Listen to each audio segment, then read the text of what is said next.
Alright guys, want to use second space on your Poco X8 Pro Max? No need to overthink it.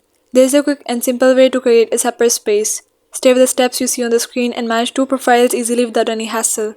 If this helped you out, drop a like and subscribe for more quick fixes. Let's get into it.